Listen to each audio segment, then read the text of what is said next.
오늘도 주님께 나와 하나님을 예배하는 우리 모든 성도님들에게 하나님의 크신 은총과 평강이 넘치기를 바랍니다. 세상의 권력은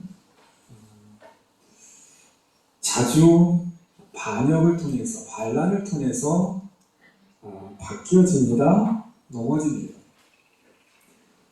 고려를 무너뜨리고 새로운 왕조를 세웠던 이성계 조선.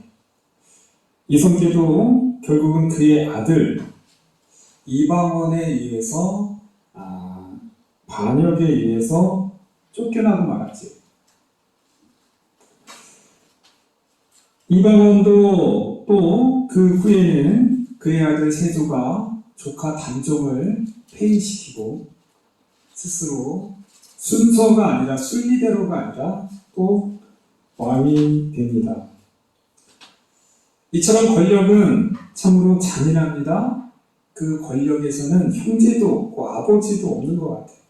권력을 잡기 위해서는 그저 칼로서 피로서 그렇게 권력을 차지했던 그런 역사를 우리는 자주 봅니다. 오늘 다윗의 집안, 다윗의 왕조에도 이런 반역과 반란이 있어요. 원래 하나님께서는 다윗에게 약속했거든요. 너의 왕조는 영원히 견고할 것이다. 영원히 형통할 것이다 라고 약속을 했는데요. 다윗의 범죄함으로 말미암아서 하나님께서 다른 재앙 비슷한 약속을 하시는데 그것이 칼이 너의 집에서 영원히 떠나지 않게 하겠다. 너의 왕조는 내가 견고하게 지켜주되 이 칼이라는 것이 너를 괴롭게 할 것이다. 다윗의 범죄함으로 말미암아 죄악으로 말미암아 그 대가를 다윗은 받았습니다. 바로 그 아들 압살롬으로 인하여 다윗은 이 반란, 반역, 그래서 다윗은 인생에서 어쩌면 가장 괴롭고 쓰라린 고통의 시간을 보내는데요. 그게 바로 이제 오늘 말씀 15장의 이야기입니다. 그 후에 압살롬이 자기를 위하여 병거와 말들을 준비하고 호위병 50명을 그 앞에 세웁니다. 압살롬은 철저히 준비합니다. 지금 반역을 위해서 준비하고 있는 거예요. 먼저는 병거를 준비하고 그 다음에 호위병 50명을 세웁니다. 자기의 사병을 거느렸다는 거예요. 사병을 거느린다. 그것도 50명씩 거느리고 다닌다. 굉장히 위압적이죠. 왜 이렇게 사병을 거느릴 때 다윗왕은 그 압살롬에 대한 어떤 의심도 안 했는지 참 안타깝습니다. 자, 그리고요, 2절을 보니까 압살롬이 일찍이 일어나 성문 길 곁에 서서 어떤 사람들이 송사가 있어 왕께 재판을 청하러 올 때, 억울한 일을 당하여서 왕에게 자기의 억울함을 풀어달라고 재판을 청하러 오면 압살롬이 그 사람을 불러서 당신은 어느 지파, 어디 지역 사람입니까? 묻는 거예요. 왜 지역을 묻겠습니까? 지역의 형편에 따라서 또한 그 지역의 불합리한 일들, 어려운 일을 당하는 것에 대해서 파악하는 것도 1차적인 유인이고 그 다음에 그 지역에 맞는 어떤 압살롬이 전략을 세우는 거죠. 혜택을 주겠다는 거예요. 그 지역 사람들을 내가 돕겠다는 거예요. 굉장히 정치적인 움직임입니다. 자, 그리고 3절을 보니까 보라, 내 일이 옳고 바르다마는 내 송사를 들을 사람을 왕께서 세우지 아니하여. 당신이 옳다는 거예요. 네가 옳다, 네가 맞다. 무조건 맞다는 거예요. 나는 당신의 편이라는 거예요. 그런데 문제는 왕이 이것을 들어줄 만한, 이것을 바르게, 이것을 공정하게, 그것을 판결할 사람을 세우지 않았고 왕도 관심이 없다는 거예요. 왕에 대한 험담을 하는 거예요. 왕의 다윗의 지금 정권에 대한 험담을 하는 거예요. 약점을 집요하게 하는 거예요. 아마도 다윗이 조금 부족했던 것 같아요. 다윗이 왕조를 세우는데 이렇게 백성들의 형편을 다 골고루 판결하기 위해서 재판관들을 잘 세우고 그들의 어려움을 헤아려야 되는데 아마도 이것이 조금 부족하지 않았을까, 그런 생각도 해봅니다. 압살롬은 아는 거예요. 정확히 지금 현재 이스라엘의 문제가 무엇이고 백성들이 무슨 문제를 가지고 있는지 정확히 아는 거예요. 그리고 나에게 내가 정의를 베풀어 줄 것이 왕에게 가지 말고 나에게 오라. 나에게. 그리고 너의 지역 사람들이 똑같은 어려움을 당하고 있으면 왕에게 가지 말고 내가 해결해 줄게. 아마도 압살롬은 지극정성으로 그들의 어떤 어려움들에 대해서는 적극적으로 해결해 줬을 거예요. 사람들이 가까이 와서 5절입니다. 이제부터 압살롬에게 가는 거예요. 사람들이 왕에게 안 가고 사람들이 가까이 와서 그에게 절을 하고 하면 압살롬이 손을 펴서 그 사람을 붙들고 그에게 입을 맞추고, 고대 사회에서 이렇게 입을 맞추고 친근감으로 이렇게 표현하는 일들이 굉장히 많죠. 아주 그냥 살갑게, 아주 그렇게 따뜻하게 친절하게 정성을 당해서 한 사람 한 사람을 다 자기 편으로 만든다는 거. 정치적인 행보죠. 자, 그렇게 해서 압살롬이 이스라엘 사람의 마음을 훔쳤다. 여기 훔쳤다. 진실한 마음으로, 진정한 마음으로 그 사람을 친절하게 대하고, 만약에 이것이 진심이었다면 성경에서 훔쳤다는 표현을 안 쓰죠. 이것은 가짜라는 거예요. 진실한 마음이 없이 그냥 겉으로 어떻게든 자기의 정치적인 목적을 위해서 그렇게 살갑게 대했다. 훔쳤다. 자, 그리고 4년, 7절입니다. 4년 만에. 이렇게 4년 동안 백성들의 마음을 훔치고, 4년 동안 어떻게든 이 성문에서 오는 사람들, 그리고 자기에게 오는 사람들, 그렇게 친절하고 따뜻하게 모든 것을 다 내어줄 것처럼 실제로 적극적으로 그들을 도왔겠죠. 그러나 그것은 그냥 우러나오는 마음에서 진심으로 돕는 게 아니에요. 정치적인 목적을 가지고 돕는 거예요. 이렇게 4년이 끝난 다음에 왕에게 말합니다. 헤브론에 가서 내가 하나님께 서운한 일이 있습니다. 그 서운한 일을 갖고 하나님께 예배하게 하소서. 다 정확해요. 이 헤브론에서부터 이제 압살롬의 반역이 시작된 겁니다. 헤브론이 어떤 지역이냐면요, 다윗이 이스라엘의 왕이 되기 전에 7년 6개월을 먼저 통치한 곳이 헤브론이에요. 그리고 이 헤브론이라는 곳은 아브라함의 대부분 살고 있던 지역이고, 아브라함과 사라가 묻혀있는 무덤도 이 헤브론에 있어요. 이스라엘의 어떤 그 정통성을 가지고 있는 그 아브라함 믿음의 조상이라고 하는 그 아브라함의 동네예요, 헤브론이.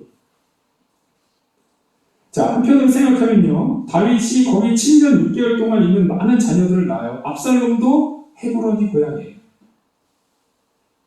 그런데요, 다윗이 헤브론에서 이제 이스라엘의 왕이 되고 나서 가장 먼저 한 일이 다윗성을 점령하고 다윗으로 수도를 옮긴 거예요. 생각해 보십시오, 여러분.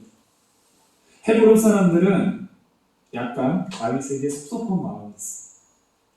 아니, 다윗이 7년 6개월 동안 우리가 다윗을 보필했고 7년 6개월 동안 헤브론에서 왕이었는데 이스라엘의 왕이 되자마자 수도를 옮기고, 굉장히 큰 사건입니다. 헤브론 사람들은 아니, 우리에서 수도를 삼지. 이스라엘에 그래도 우리가 있지. 7년 6개월 동안 우리를 다스렸으면, 이곳을 우리가 도와줬으면 이것이 수도여야지 수도를 왜 예루살렘으로 옮기는가에 대한 섭섭한 마음이 있었어요. 압살롬의 이런 전략, 이거 하나하나가 다 치밀하게 짜놓은 계략이라는 거예요. 왜 헤브론을 가겠습니까? 헤브론 사람들 섭섭하지 않냐 이거예요. 다윗을 그만큼 여러분들이 지지하고 도와줬는데 결국 다윗을 예루살렘 사람들에게 뺏긴 거 아니냐? 이스라엘 수도를 뺏긴 거 아니냐? 내가 왕이 되면 헤브론을 다시 이렇게 세우겠다. 4년 만에 이렇게 해서 압살롬이 헤브론부터 시작해서 정치적으로 반란을 일으켰다라는 것. 자, 오늘 말씀 내용이 이런데요. 두 가지의 말씀만 이렇게 따르고자 합니다. 따라하겠습니다. 외모가 아닌 마음이 아름다워야 합니다. 자, 왜 사람들은 압살롬을 지지했을까? 왜 압살롬을 그렇게 따라다녔을까? 물론 여기서 아주 사람들을 살갑게 대하고 사람들의 마음을 훔쳤다는 게 있는데요. 압살롬의 특징 중에 가장 첫 번째 특징을 성경에서 뭐라고 하면 그는 매우 용모가 아름다웠다. 용모가 아름다웠다 라고 말을 해요. 그 압살롬이 14장 25절을 보면요. 압살롬같이 아름다움으로 크게 칭찬받는 자가 없었으니 그는 발바닥부터 정수리까지 흠이 없습니다. 어쩜 발바닥도 흠이 없나요? 정수리도 흠이 없나요? 발바닥은 어떻게 봤을까? 완벽하다는 거죠. 그냥 조각나? 그냥 딱 보면은 흠이 없을 정도고 아름다울 정도로 와, 대단하다. 압살롬은 그런 사람이었어. 아무래도 그렇지 않나요? 이왕이면 다 먹지 말라고 인물이 뛰어난 사람들. 고대로부터 이 인물이 뛰어난 사람들은 그냥 먹고 사는 것 같아요. 요즘도 인물만 뛰어나면 모델을 하든가 배우를 하든가 어디를 가도 그냥 막 튀잖아요. 인물만 뛰면 가만히 놔둡니까? 무언가 시키고 좋아한다는 거죠. 사람들이 그만큼 열광한다는 거죠.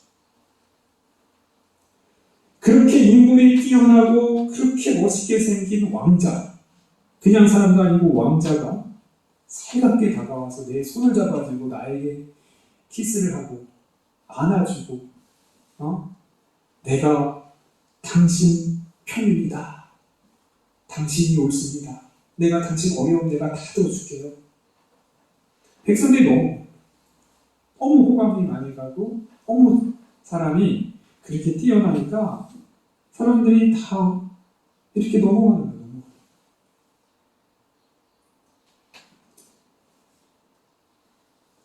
외모 중요하지요. 제 아들이 중학교 1학년이 되더니 외모에 신경을 많이 쓰는 것 같아요. 매일 아침마다 샤워를 하고요. 머리, 헤어가지고 드라이를 말리다가 여기 머리가 좀 튀어나오고 이러면 학교 버스가 와서 이제 타야 되는데 야, 학교 버스 타야지 그러면 막 짜증을 내요. 이 머리를 어떻게 하냐고. 무슨 말을 못 걸 정도로 굉장히 극도로 예민해져요. 결국 집사람이 학교 버스 놓치고 태워주고 이런 일이 종종 있었는데 사춘기 때 그렇죠. 사춘기 때 가장 신경 쓰는 것이 외모죠. 외모.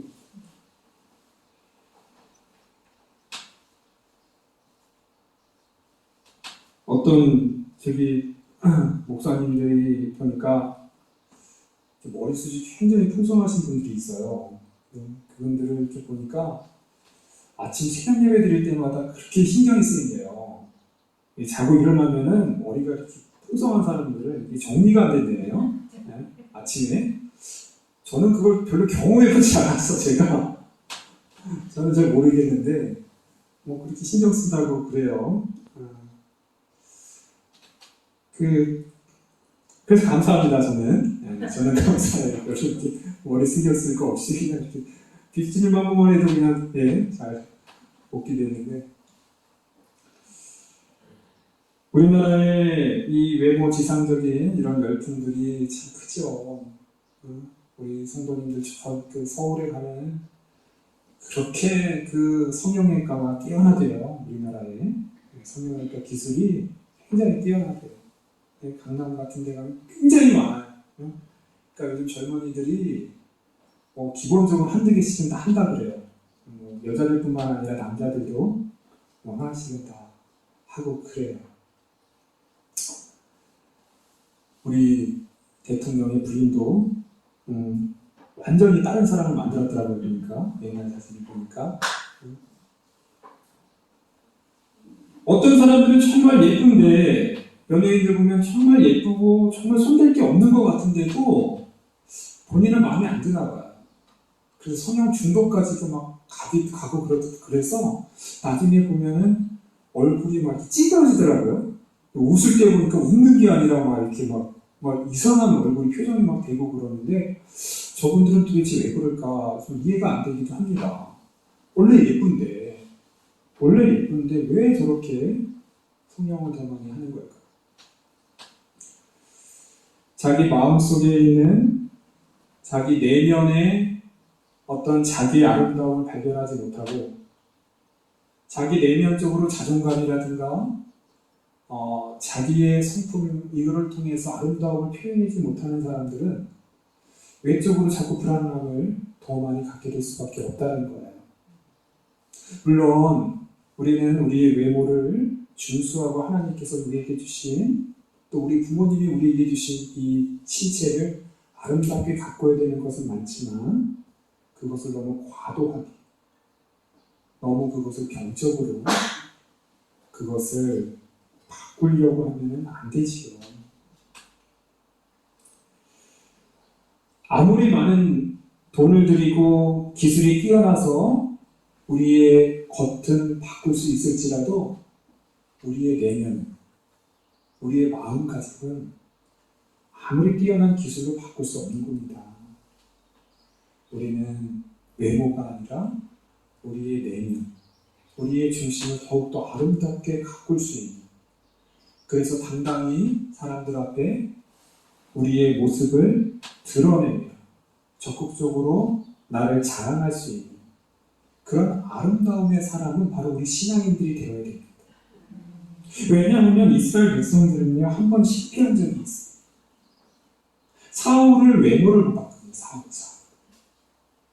이스라엘 백성이 그 왕을 세울 때 사울은요 뛰어냈어요. 외모가 사람보다 어깨 위가 더 있다고요. 어깨 위가 키가 굉장히 크고 등치도 있고 품체도 있으니까 저 사람 딱 왕이다. 사람들이 너무 좋아했어. 근데 다윗은 보니까 다윗은 그냥 아름답더라. 눈빛이 빼어나고 볼이 붉고 아름답더라고요. 그냥 아름답긴 하지만 왕다운 모습은 아니었던 것 같아요. 다윗은 미소년과 같은. 사울은 왕다운 품체와 외모를 가졌지만 다윗은 아니에요. 하나님께서 뭐라고 얘기하십니까? 사람은 외모를 보지만 나 여호와는 어디를 보신다? 중심을 보신다. 이스라엘 백성은 한 번 실패했어요. 사울을 선택해서 사울 때문에 얼마나 힘들었습니까? 사울이 열등감에 빠져갖고 그 다윗을 죽이려고 하면서 이스라엘도 같이 고통당한 거예요. 왕을 잘못 뽑으니까 이스라엘 백성도 같이 엄청나게 고생하고. 그러면 깨달았어야 되는데 똑같은 실수를 이스라엘 백성이 한 거예요. 여기서 마음을 훔친이라고 했는데 어쨌든 이스라엘 백성도 빼앗긴 거예요. 이스라엘 백성의 잘못이 있어요. 압살롬이 그렇게 살갑게 대하고 그 뛰어난 외모를 가지고 다가올 때 그 본심을 파악했어야 돼요. 백성들이. 어쨌든 백성도 잘못이 있다는 거예요. 빼앗긴 거예요. 백성이. 사울에게 한번 당했는데 압살롬에게 또 당한 거예요. 외모라는 것. 우리는 겉으로 꾸미고 겉으로 드러나는 것을 우리는 조심해요. 우리의 신앙은 중심이 아름답고 하나님께 나올 때 겉모습이 아니라 겉으로 보여지는 것이 아니라 우리의 내면을 더욱더 솔직하고 아름답고 간절하게 하나님을 사랑하는 모습으로 우리는 계속 아름답게 가꾸어야 될 줄 믿습니다. 자, 두 번째 오늘 말씀 따라하겠습니다. 사탄은 우리를 달콤한 말로 유혹합니다. 오늘 압살롬은요, 그 사람들에게 다가올 때마다 네가 못해. 그래, 네가 맞아. 나는 네 편이야. 너는 하나도 잘못이 없어. 너는 다 옳아. 그랬다는 거야. 그 뛰어난 잘생긴 왕자가 힘도 있고 50명이나 되는 사병을 거느리고 와서 내가 네 편 되어줄게. 네가 오라라고 말하면 사람들이 넘어가는 거야. 달콤한 말, 좋은 말. 물론 좋습니다. 듣기엔 좋지. 그러나 우리는 경계해야 합니다. 세종시대의 명재상으로 추앙받는 황이라고 하는 정승이 있어요. 이 황이라는 정승이 세종될 때 사실은 반대했던 사람. 그러나 세종대왕은 이 황희 정승이 옳은 말을 하고 뼈있는 얘기, 때로는 쓴소리도 할 줄 알기 때문에 끝까지 황희를 옆에 둔 거예요. 잠언 25장 12절 슬기로운 자의 책망은 청종하는 귀의 금고리와 정금 장식이니라. 슬기로운 자의 책망, 그들의 책망이 듣는 사람들의 금 귀고리가 된다는 거예요. 정금 장식이 된다는 거예요. 슬기로운 자들의 책망도 중요하지만 또한 그것을 듣고 그것을 받아들이는 사람들이 그 귀가 아름다워진다는 거예요. 우리는 달콤한 좋은 일, 그것보다 오히려 우리를 발전시킬 수 있고 진정으로 나를 도와줄 수 있는 쓴소리, 책망의 말에 우리는 힘들더라도 귀를 기울여야 됩니다. 사탄은 거짓말하는 자이며 속이는 자입니다. 하나님께서 분명히 말씀했거든요. 선악을 알게 하는 나무의 과일을 먹으면 정령 죽으리라. 정령 죽으리라. 사단은 아니래요. 아니래요. 그것을 먹는 순간 눈이 밝아지고 너의 지혜가 뛰어나서 하나님처럼 모든 지식을 알게 되는 하나님처럼 될 것이다. 하나님께서는 반드시 죽는다고 했는데 사단은 거짓말. 결국 그것을 먹을 인간은 결국은 죄의 노예가, 사람의 노예가 될 수밖에 없었다라는 것입니다. 사람의 유혹은 언제나 달콤합니다. 달콤해요. 우리는 사단의 유혹을 경계해야 합니다. 조심해야 합니다. 사단은 넓은 길로 가라 그래. 편한 길로 가라 그래. 왜 그렇게 힘들게 사냐? 세상에서 마음껏 즐기라고 얘기를 해요. 그러나 우리 예수님께서는 좁은 길로 가라고 얘기합니다. 그 좁은 길이 생명의 길이라고 얘기를 해요. 어느 길을 가야겠습니까? 우리가 넓은 길, 세상 사람들이 다 즐기면서 가는 길, 결국은 그 길은 멸망의 길입니다. 좁은 길 누가 가고 싶겠습니까?